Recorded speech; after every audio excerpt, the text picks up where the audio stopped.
ஒரு பெரிய சங்கடத்திலிருந்து விடுதலையாகி, ஒரு பெரிய பிரச்சனையிலிருந்து விடுதலையாகி, அதற்கு பிறகு நமக்குன்னு ஒரு ஸ்தானத்தை உண்டாக்கி நல்லா வளரும் பொழுது மீண்டும் ஒரு அடி. எப்போ பார்த்தாலும் இந்த பிரச்சனைக்கு நமக்கும் ரொம்ப நண்பர்கள் போல இருக்கு. இந்த பிரச்சனை அது நம்மளை விட்டு வெளியிலேயே போகாமல் நிப்பாட்டியிருக்கும். பார்த்துருப்பீங்களா? இதே மாதிரி தான் இந்த கடகராசிக்காரர்களுடைய நிலைமை. எப்போ பார்த்தாலும் ஏதாவது ஒரு பிரச்சனை சம்பவங்கள் நடந்துக்கிட்டே இருக்கும். இதை விளக்கிட்டு போகணும், திருப்பி வரணும், திருப்பி அது வரும். இதெல்லாம் நான் சமாளிக்கிறது எப்படிங்க? இந்த பிறவி அதுக்கு தான் நான் எடுத்தேனா? இவ்வளோ கோபம் வரும். இந்த பிறவி இதுக்கு தான் நான் எடுத்தேனா? என்னங்க இது? நான் எனக்கு மட்டுமாங்க கடவுள் இப்படி செய்கிறாரு? இல்லை எல்லாருக்கும் தான் செய்கிறாரா? இது மாதிரி பல கஷ்டமான குழப்பம். இதை சரி செய்வதற்கு இறைவன் நமக்கு ஒரு வரம் கொடுக்கிறான். இந்த கடகத்திற்கு எப்படின்னா, என்னைக்குமே விழிப்புணர்வோடு கடகம் இருந்தால் வெற்றி இவங்களுக்கு உண்டு.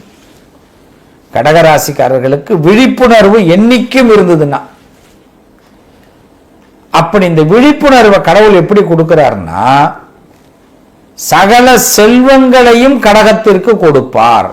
ராஜ வாழ்க்கை வாழ வேண்டும் என்பதற்குத்தான், ராஜ்யத்தை ஆள வேண்டும் என்பதற்காகத்தான்.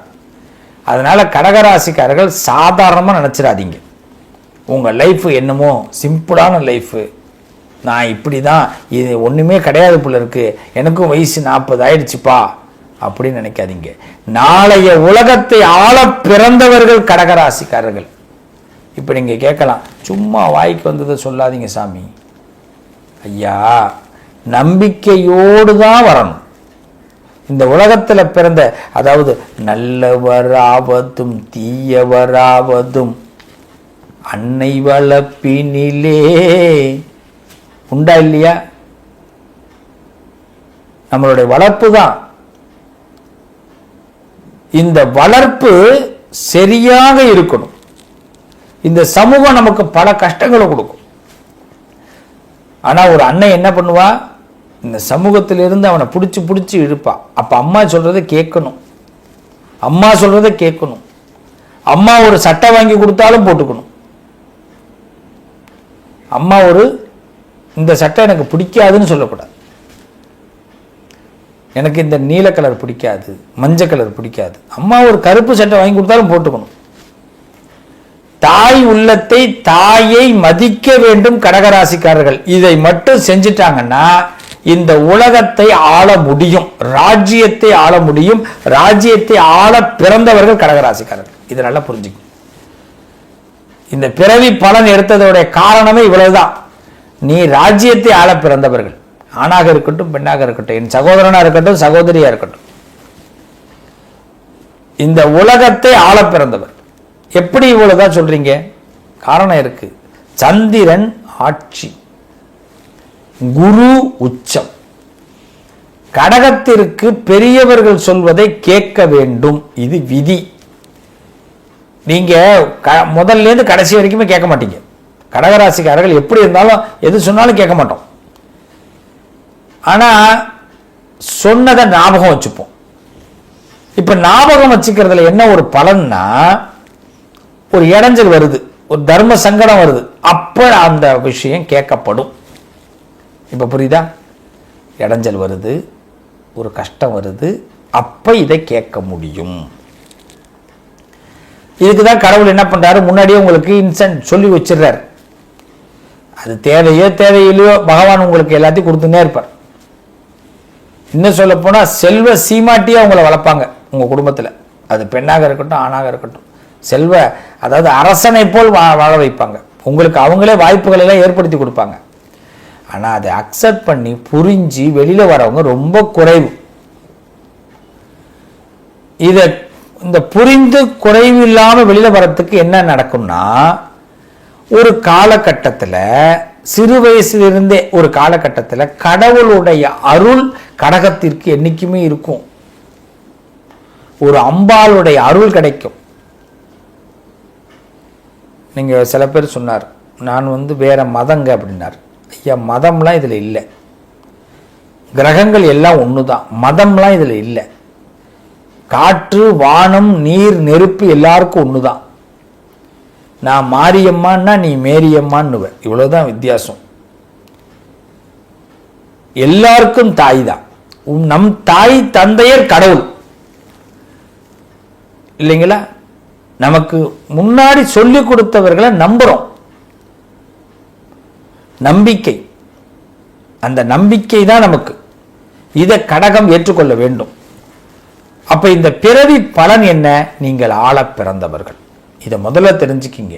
ஆள பிறந்தவர்கள் கடகராசிக்காரர்கள் ஒன்று கலைத்துறையில் பெரிய ஜாம்பவானா இருப்பாங்க, இல்லை அரசியல்ல பெரிய ஜாம்பவானா இருப்பாங்க. கடகராசியா இருக்கட்டும், கடக லக்னமா இருக்கட்டும். மற்றவர்களை சந்தோஷப்படுத்துவதற்காக பிறந்தவர்கள். மற்றவர்களை சந்தோஷப்படுத்துவதற்கு நீங்க நினைக்க மாட்டீங்க. சார் நான் சிரிக்க கூட முடியாது, சிரிக்க மாட்டேன்னு நினைச்சிட்டு இருப்பாங்க. ஆனா உங்களால் பல பேர் சிரிப்பார்கள். இந்த சிரிப்பா சிரிக்கிறது இல்லை, உங்களால் மகிழ்ச்சியாக இருப்பார்கள். இதுதான் கடகம். உங்களுடைய அருமை உங்களுக்கே தெரியாது, போக தெரியும். ஒரு ராஜ்யத்தை ஆளக்கூடியவர்கள். இந்த பிறவி எடுத்த பலன் என்ன? மற்றவங்களை சந்தோஷப்படுத்துறதுக்கு கடவுள் எனக்கு கொடுத்துருக்காருங்க பிறவி. மருத்துவ உலகத்தில் நீங்க சந்தோஷப்படுத்தலாம், கலை உலகத்தில் சந்தோஷப்படுத்தலாம், அரசியல் உலகத்தில் சந்தோஷப்படுத்தலாம், அதிகார உலகத்தில் சந்தோஷப்படுத்தலாம். மனுஷனுக்கு பெரிய சந்தோஷம் என்ன தெரியுமாங்க? மற்றவனை சந்தோஷப்படுத்தி பார்க்கறது. இந்த இடத்துல நான் இருக்கிற, என்னால் 2 பேர் சந்தோஷமா இருக்கான்னா அது எனக்கு நிம்மதி. அதான் நான் வாங்கி வந்த வரம். கடகம் வாங்கி வந்த வரமும் அதான். கடக ராசியா இருக்கட்டும், கடக லக்னமா இருக்கட்டும், எல்லாம் தானே சேர்த்து வச்சுக்கணும், தானே வாழணும்னு நினைக்கிறவர்கள் கிடையாது. எனக்கு இது போதும், மற்றவங்களுக்கு தரேன். எனக்கு இது போதும், மற்றவங்களுக்கு தரேன். இதுதான் கடகராசிக்காரர்களோட நிலை. அதாவது எல்லாருடைய வாழ்க்கையிலுமே கடைசி வரைக்கும் சில துன்பங்கள் இருக்கும். எல்லாருடைய வாழ்க்கையிலுமே கடைசி வரைக்கும் சில துன்பங்கள் இருக்கும். ஆனா கடகராசிக்காரர்கள் வாழ்க்கையில அந்த துன்பத்து மேலேயே ஏறி நடந்து வெற்றி பெறக்கூடியவர்கள். துன்பத்தின் மேலேயே. சத்தியம் தவறாத உத்தமன் போலவே இருக்க வேண்டும். சத்தியம் தவறாத உத்தமன் போல இருக்க வேண்டும். ஒரு பாட்டு ஒன்று இருக்கும், எத்தனை காலம் தான் ஏமாற்றுவார் இந்த நாட்டிலே. பார்த்திருக்கீங்களா? இந்த பாட்டு எகெயின்ஸ்டா யோசிக்கக்கூடியவர்கள். இந்த மாதிரி மனிதர்களை கீழே தள்ளணும். வாழ்க்கையில நம்ம நல்லா இருக்கணும், நம்மளை நம்புறவங்களுக்கு நல்லது செய்யணும்னு சொல்லக்கூடியவர்கள் கடகராசிக்காரர்கள். சத்திய வாழ்க்கை. இப்படிப்பட்ட கடகத்தில் பிறந்தவர்கள் இந்த உலகத்திற்கு சந்தோஷத்தை கொடுப்பதற்காக பிறந்திருக்கீங்க. இதுவரைக்கும் உங்க வாழ்க்கையில சில தர்ம சங்கடங்கள் இருந்திருக்கலாம். இனி வரும் வாழ்க்கையில் அந்த தர்ம சங்கடத்தை கூட மற்றவர்கள் சந்தோஷத்திற்காக நான் ஏற்றுக்கொள்கிறேன்னு சொல்லிட்டு உங்களுடைய சபையில நீங்க நடங்க. உங்க வாழ்க்கையில மிகப்பெரிய வெற்றி கிடைக்கும். நீங்க செய்ய வேண்டியது தாயை வணங்க வேண்டும். உங்க அம்மா தான் உங்களுக்கு தெய்வம். அந்த அம்பாள் தான் தெய்வம். வீட்டில் இருக்கிற அம்மாவை வழிபாடு பண்ணுங்க. அம்மா சொல்றத கேளுங்க, நல்லா இருப்பீங்க. அது மாதிரி அம்பாள் வழிபாடு அவசியம் பண்ணுங்க. பௌர்ணமி தவம் பண்ணுங்க. பௌர்ணமி அன்னைக்கு யாருக்கிட்டையும் பேச வேணாம். கடகராசிக்காரர்களே, முழு தவம் பண்ணுங்க. தீர்க்கமா சொல்றேன், உங்களுக்கு இருக்கிற ஆற்றல், மற்றவர்களுடைய உணர்ச்சிகளை, மற்றவர்களுடைய எண்ணத்தை புரிந்து கொள்ளக்கூடிய ஆற்றல். நீங்க கண்டிப்பாக இந்த உலகத்திற்கு ஒரு பெரிய வெற்றியை, பல வெற்றி இடங்களை நிரப்பக்கூடியவர்களாக நீங்க வருவீங்க.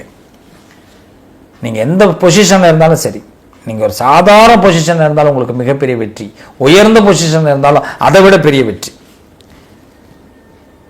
இந்த வார்த்தையை நம்புங்க, வேத வாக்கா நம்புங்க, தெய்வ வாக்கா நம்புங்க. உங்க பாதையை எடுத்து வைங்க. எத்தனை பேர் சொல்லுவான், இது ஒன்றும் சரியா வராது தம்பி பாப்பா, இது ஒன்றும் சரியா வராது பாப்பா அப்படின்வான். அவ்வளவுதான். சைலண்ட். நம்மளுடைய சைலண்ட்லயே சைலன்ஸ் தான் நம்ம லைஃபே. இது சைலண்ட் வார். ஜெயிக்க பிறந்தவங்களுடைய தத்துவமே தான், சைலண்ட் வார். போர் தான், சைலண்டாக சந்திக்கணும்.